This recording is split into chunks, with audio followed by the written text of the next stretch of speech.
ay hindi mapapahamak, kundi magkakaroon ng buhay na walang hanggan.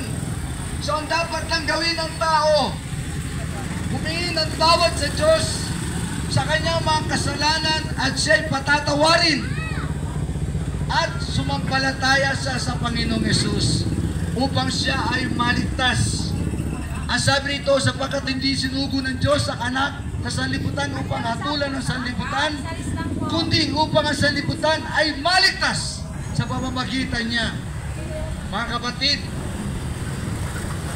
para daw po tayo maligtas, ang tao daw para maligtas, kailangan sumampalataya lamang sa Kanya. Sapagkat ang Diyos Ama hindi nagpadala kung sino paman, ipinadala niya ang Kanyang beloved Son, the one and only Son, Jesus Christ.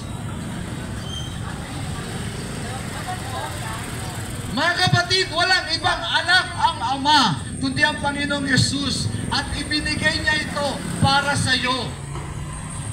Mga kapatid, mag-isip ka kung gaano ka kamahal ng Diyos Ama. Mahal ka ng Diyos Ama. Ibinigay niya nga ang kanyang pinakamamahal na anak, ang Panginoong Yesus, upang iligtas ka doon sa krus ng Kalbaryo. Amen. Ang sabi dito, ang anak sa sanlibutan upang hatulan ng sanlibutan, kundi upang ang sanlibutan ay maligtas sa pamamagitan niya. Ang sumasampalataya sa Kanya ay hindi hinahatulan. Mga kapatid, kung sa mga araw na to, sa mga oras na to, napakinggan mo ang salitang ito ng Diyos at hindi ka pa sumampalataya sa Kanya, kapatid, baka ito na yung huling chance mo dito sa lupa upang ikaw ay maligtas. Sapagkat kapag patuloy tayong nagmamataas at nagmamatigas sa Diyos, mga kapatid, baka ito na yung huling araw mo at hindi ka nabigyan pa ng chance ng Diyos na maligtas. At isang araw, pag ikaw ay yumaon, isang lugar lang ang tutunguhan mo, impyerno. Subalit kapag tinanggap mo si Jesus ngayong araw na to, humingi ka ng tawad at sumampalataya ka sa Kanya, pinapasok mo siya bilang Panginoon tagapagligtas mo, baka ito yung araw na maliligtas ka. At dahil maliligtas ka, ang Panginoon ay tutulungan ka sa buhay mo araw-araw. Mga kapatid, hindi lamang po yun.